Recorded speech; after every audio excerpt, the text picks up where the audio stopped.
I guess we can move to the next question then, Erin. Okay, so now we're going to move on to your test. The first question about the test is, how did I come out as a 6 when I didn't choose any 6 cards? Yes. I have programmed in all the patterns of what 6s do in testing situations.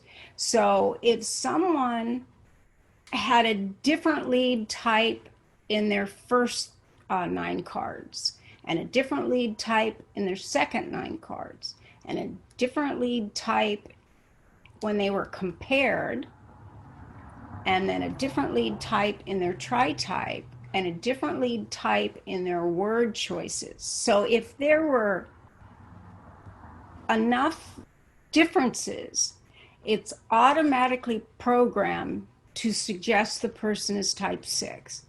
Now, after years of working with people that struggle getting their type accurately, it's the type 6.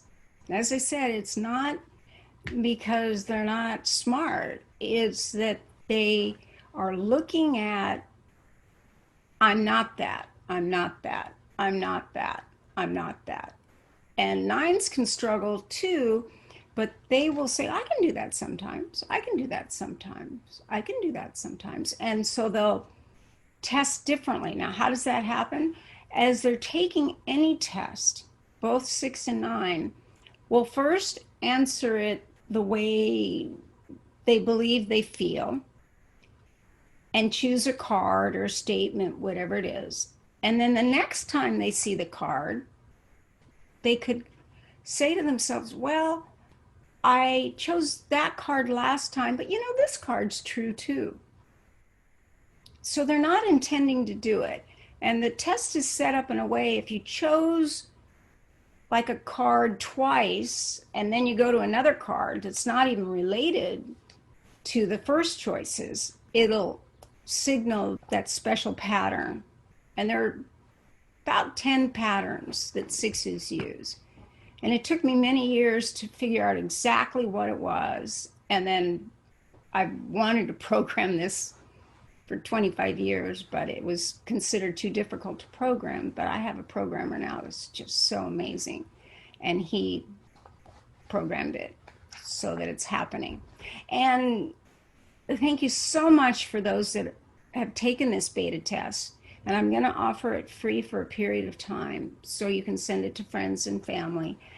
And there's a whole lot I can teach you about the tabs at the end of the test. I'm not just giving people their test results. I'm leaving in if you had a tri-type that was 451, but your type was 7, and then there's no 7 in the tri-type.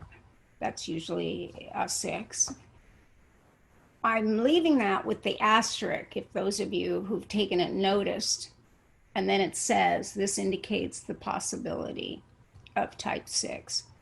And where that happened, or if it's like 6 and 9, like a pattern, because actually 3, 6, and 9 are trying to balance. They're the center of each center.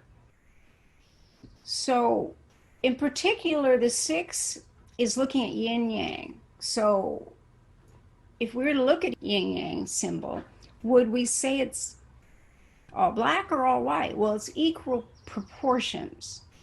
And that's what our 6 is looking for, balance. So's the 3, so's the 9. But the reason the 3 is better at identifying their type is a lot of the key words for type 3, they just know they have to do. But a social 6 will say, oh, yeah, I want completion, especially in Myers-Briggs if they're an SJ, for those of you that know Myers-Briggs. They usually think they are a 3 or a 1. So I know the patterns of what people think they are, which is why I ask for their Myers-Briggs type. But I can tell from the words. There's a category on the test in the results page once you click the link that I send to you. And you'll never have to join a group thing to get your results. You'll be able to forward your link to anybody you want.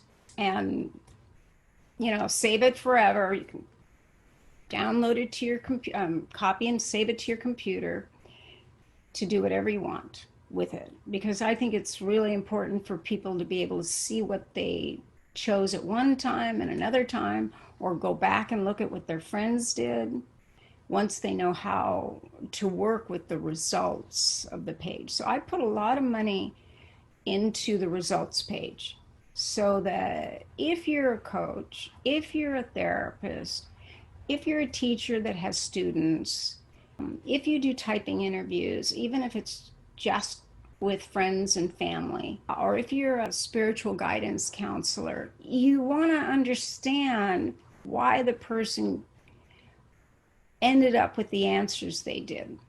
So everything's in there. And you can always go back and look at the Enneastyle word choices. And if you have my Enneastyle book, you can just look at the choices of the words and look up the 9 types and see which one they match. And the lexicon use. That's all in my updated Enneastyle book. You have to get it at KatherineFauvre.com. The one I had at Enneagram Explorations, I've long since updated. I've put in some key pages in there. But does that make sense? I mean, the test, I could actually do another event for those that are really interested and show you what you know and how you can understand it. I gave a category called Enneaspreads. It's more than Enneaspreads, but it shows your top answers for each testing situation. And then people can see for themselves that they chose different types every time they were asked, or at least 2 or 3 different types. In other words, no continuity. Even when they were given the playoff, it still was different, and we had to keep giving them more playoffs and more playoffs. But I arranged it so there weren't as many as my original test with Enneagram Explorations, and the testing instrument is structured the way I wanted, which never happened with True Self. So I'm finding it much, much more helpful with people understanding the more accurate type. And if people are new to the Enneagram and they don't have any identity around a type, they have no problem with considering type 6. But I can tell you, nobody wants to be a 6. No one. And I will constantly improve those cards.